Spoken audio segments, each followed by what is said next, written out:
तो पहला टॉपिक है अबाउट जावा। जावा 1996 में बनी थी, 23 जनवरी 1996 में। जावा को एक लैंग्वेज नहीं बोलते हैं, जावा को एक्चुअली एक टेक्नोलॉजी बोलते हैं, क्योंकि वो सिर्फ एक प्रोग्रामिंग लैंग्वेज नहीं है, वो बहुत सारे एप्लीकेशंस बनाने में भी यूज़ होती है। जैसे कि कंप्यूटर एप्लीकेशंस तो है ही, पर जावा एक्चुअली एक टेक्नोलॉजी है। अनलाइक सी और सी प्लस प्लस, उसके बहुत सारे एप्लीकेशंस, और जावा ऑब्जेक्ट ओरिएंटेड है, प्लेटफॉर्म डिपेंडेंट लैंग्वेज है, प्लेटफॉर्म इंडिपेंडेंट लैंग्वेज है, सॉरी। तो प्लेटफॉर्म इंडिपेंडेंट का मतलब क्या होता है कि जो ओएस और प्रोसेसर होता है उसको प्लेटफॉर्म बोलते हैं, ओएस और प्रोसेसर का कॉम्बिनेशन। तो अगर ओएस के लिए, हर ओएस के लिए अगर अपने को कोड डेवलप करना पड़ेगा लैंग्वेज में, जैसे कि सी है, सी का कंपाइलर कंपाइल होने के बाद, प्रोग्राम कंपाइल करने के बाद एक कोड जनरेट करता है, मशीन कोड। तो वो मशीन कोड हर प्लेटफॉर्म के लिए अलग अलग होता है, इसलिए वो प्लेटफॉर्म डिपेंडेंट होती है। जावा जो होता है वो प्लेटफॉर्म इंडिपेंडेंट इसलिए क्योंकि वो उसके कंपाइलर से अगर कोई कोड जनरेट करो तो किसी भी प्लेटफॉर्म पर रन कर सकते हैं। अलग अलग प्लेटफॉर्म के लिए अलग अलग कंपाइल कोड की ज़रूरत नहीं होती, और ऐसा इसलिए हो पाता है क्योंकि जावा में JVM होता है, जो कि हम थोड़ी देर से डिस्कस करेंगे। तो जावा के बारे में और कुछ चीज़ें डिस्कस हो जाती पहले। जावा कॉफ़ी से इंस्पायर्ड नाम है, पहले इसका नाम ओक होता था, पर कॉपीराइट इश्यूज़ के कारण इसको कॉफ़ी रखा, जावा रखा, कॉफ़ी से इंस्पिरेशन लेके। जावा को जेम्स गोसलिंग ने बनाया था, और ये इसकी ओनर कंपनी जो थी वो है सन जावा अंटिल 2010। उसके बाद इसको ओरेकल कॉर्प ने ख़रीद लिया 2010 के बाद से, ओरेकल के पास है। जावा के 3 एडिशंस होते हैं, JSE जावा स्टैंडर्ड एडिशन, JEE जावा एंटरप्राइज एडिशन, और JME जावा माइक्रो एडिशन। जावा स्टैंडर्ड एडिशन जिसको अनऑफिशियली जावा कोर के नाम से जानते हैं, जो कि इस कोर्स में बताई जाने वाली है। JEE मतलब जावा एंटरप्राइज एडिशन, जिसको एडवांस जावा के नाम से जानते हैं। ये वेब एप्लीकेशंस और एंटरप्राइज एप्लीकेशंस को बनाने के काम में आती है एक्चुअली। या तो वेब एप्लीकेशन या फिर सर्वर पर रन करते हैं जो एप्लीकेशन, उनके लिए होती है JEE। और JME जावा माइक्रो एडिशन, जो कि मोबाइल टेक्नोलॉजीज के ऐप्स डेवलप करने में काम में आती है। तो ऐसा है। अब एग्जीक्यूशन की बात करें तो जावा कंपाइलेशन के बाद, कंपाइल होने के बाद जावा का कोड बाइट कोड जनरेट करता है। अनलाइक सी प्लस प्लस, उसका कंपाइलर बाइट कोड जनरेट करता है। बाइट कोड प्लेटफॉर्म इंडिपेंडेंट होता है, क्योंकि सी प्लस प्लस में कंपाइलेशन होने के बाद डायरेक्ट मशीन कोड बन जाता था। उसमें भी कुछ प्रोसेस होती थी, बट मशीन कोड बन जाता था, डायरेक्ट 0-1 के फॉर्म में कन्वर्ट हो जाता था, जो कि OS रीड करता था।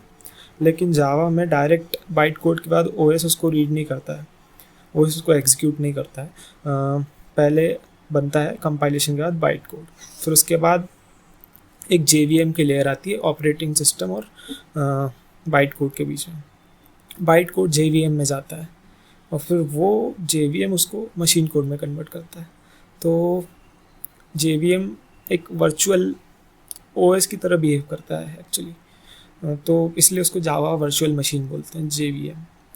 तो अब क्या होता है कि हाँ, तो ऐसा है। और JVM प्लेटफॉर्म डिपेंडेंट होता है, लेकिन क्योंकि हर प्लेटफॉर्म के लिए अलग अलग JVM बनाना पड़ता है, तो बाइट कोड जनरेट होता है, फिर वो JVM में जाता है, फिर वो मशीन कोड जनरेट कर देता है OS के लिए। अब जावा में गार्बेज कलेक्टर होता है, तो वो भी गार्बेज कलेक्टर भी उसमें ही होता है, JVM में। तो उससे क्या होता है कि कोई भी रेफरेंस जो है, ऑब्जेक्ट रेफरेंस, वो किसी ऑब्जेक्ट को पॉइंट करना बंद कर देता है, तो वो ऑब्जेक्ट को गार्बेज कलेक्टर कलेक्ट कर लेता है। पर जावा का गार्बेज कलेक्टर लेज़ी मॉडल पे बिहेव करता है। लेज़ी मॉडल पे मतलब वो इंस्टेंटली गार्बेज कलेक्ट नहीं करता है, वो एक थ्रेशोल्ड वैल्यू पे रीच करने के बाद गार्बेज कलेक्ट करना चालू करता है। तो ऐसा होता है, और JVM में ही होता है गार्बेज कलेक्टर।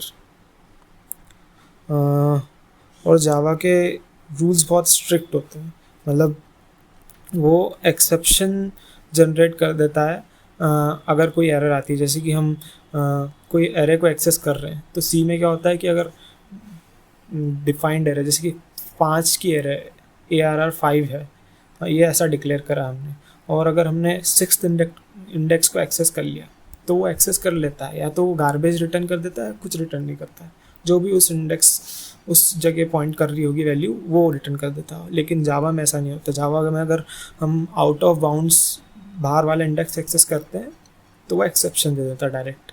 जावा इस मामले में थोड़ा स्ट्रिक्ट है। मोस्टली जावा ऐसे स्ट्रिक्ट बिहेवियर शो करता है, वो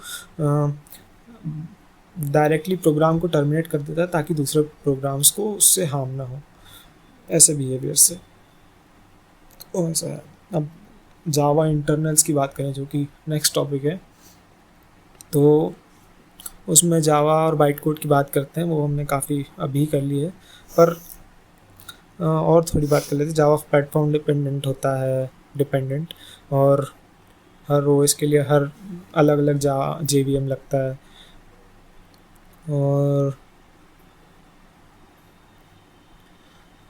और बस जावा JVM में एक और बात है कि JVM में इंटरप्रेटर भी होता है। तो हाँ, JVM इंटरप्रेटर भी होता है जो कि इंटरप्रेट करता है बाइट कोड को। अब अगली बात है JDK और JRE। JDK मतलब जावा डेवलपमेंट किट, जो कि ओवरऑल डेवलपर्स के लिए यूज़ होती है एक्चुअली। तो उसमें सब कुछ होता है, मतलब उसमें JVM होता है, इंटरप्रेटर, कंपाइलर, सब कुछ होता है जो कि एक डेवलपर को रिक्वायर्ड होता है। और दूसरा एक सॉफ्टवेयर होता है JRE, जो कि सिर्फ उन कॉरपोरेशंस को लगता है या फिर यूज़र्स को लगता है एक्चुअली, जो हम बाइट कोड जनरेट करते हैं उसके बाद उसको JVM में जाना होता है, जो कि JRE के अंदर होता है। तो हाँ, तो अगर जैसे कि हम कोई सॉफ्टवेयर बनाते हैं तो उसका हम बाइट कोड जनरेट करके सेल करते हैं मार्केट में, फिर जो यूज़र्स होते हैं वो JRE, जावा रन टाइम एनवायरनमेंट के थ्रू उसको रन करते हैं। ऐसे ही सारी सॉफ्टवेयर कॉप्स ऐसे ही रन करती है। नहीं तो हम अगर डायरेक्ट कंपाइल्ड कोड उनको दे देंगे तो फिर कोड लीक ना हो जाएगा। तो ऐसा है।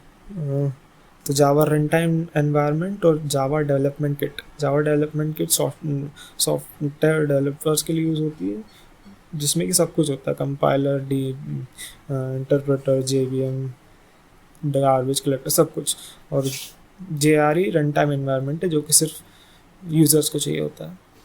और बाइट कोड प्लेटफॉर्म इंडिपेंडेंट है, ये तो पता ही था।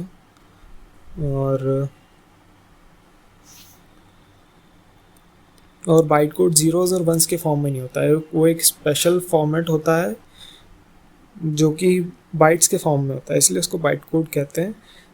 वो ना ही ह्यूमंस के समझ में आता है ना ही PC के समझ में आता है, वो सिर्फ JVM के थ्रू रीड किया जा सकता है बस। और इसके बाद आता है JDK, JVM और JRE में डिफरेंस क्या है। JDK overall machine development kit, उसके अंदर JRE होता है, JRE भी होता है। अगर JRE किसी और को चाहिए, यूज़र को चाहिए, तो वो JRE अलग से डाउनलोड कर सकता है, उसको पूरा JDK इंस्टॉल करने की ज़रूरत नहीं। और JVM JRE के भी अंदर होता है। JDK के अंदर JRE होता है, जावा कंपाइलर, जार फाइल्स और कुछ चीज़ें होती हैं, कुछ लाइब्रेरीज। हाँ, अब JRE के अंदर होती है रन टाइम लाइब्रेरीज, जो रनिंग प्रोग्राम रन करते टाइम उसको ज़रूरत पड़ती है। और उसके अंदर होता है JVM, उसके अंदर गार्बेज कलेक्टर, इंटरप्रेटर, JITC होता है, just in time operating system, ऐसा ही कुछ। तो ऐसा है। अब मेमोरी मैनेजमेंट कैसा होता है जावा में, तो वो तो हमने देख ही लिया था कि memory allocation, garbage collection slowly होता है उसमें, क्योंकि उसका लेज़ी मॉडल पे बिहेव करता है गार्बेज कलेक्टर, तो वो थ्रेशोल्ड पर जाने के बाद ही गार्बेज कलेक्टर चालू करता है। इसलिए इसमें गार्बेज कलेक्टर खुद से मतलब ऑटोमेटिकली JVM प्रोवाइड करता है। लेकिन C++ में क्या होता था कि हमें खुद जो डायनामिक डायनामिक मेमोरी है, डायनामिकली अलॉटेड मेमोरी है, उसको फ्री करना पड़ता था फ्री फंक्शन का यूज़ करके। इसमें डेवलपर को इतनी मेहनत नहीं करनी पड़ती, इसमें डायरेक्ट JVM ऑटोमेटिकली खुद ही मेमोरी फ्री करता है। इसी कारण से थोड़ी सी जावा स्लो होती है, बट प्रोग्रामर का बहुत सारा काम बच जाता है इससे। तो इसलिए मेमोरी मैनेजमेंट काफ़ी इफ़िशिएंट है सी से। और जावा को एक रोबस्ट लैंग्वेज कहते हैं, और सिक्योर भी बहुत है जावा, क्योंकि जावा में पॉइंटर्स का यूज़ नहीं होता, इसलिए काफ़ी सारे अटैक्स से बच सकती है जावा, क्योंकि पॉइंटर्स इतने सिक्योर नहीं होते। मतलब पॉइंटर एज ए हीरो और एज ए विलन दोनों तरह से एक्ट करता है। अब एक और बात है कि पाइथन में सैंडबॉक्स होता है। अब सारे जो प्रोग्राम हैं वो सैंडबॉक्स के थ्रू ही रन करते हैं। All the programs in Java are run under an area known as sandbox. Sandbox uses bytecode verification process to ensure that the code loaded does not violate Java security constraints. जैसे ही अगर कोई programme जावा security constraints को follow करना बंद कर देता, वैसे ही उस प्रोग्राम को टर्मिनेट कर देता JVM या फिर जावा। तो जावा इस टाइप से सिक्योर है। और कुछ और फीचर्स भी हैं, जैसे कि मल्टी थ्रेडिंग, एनकैप्सुलेशन, इससे और सिक्योर होती है जावा। तो ये हम बाद में पढ़ेंगे। तो इस टॉपिक में इतना ही।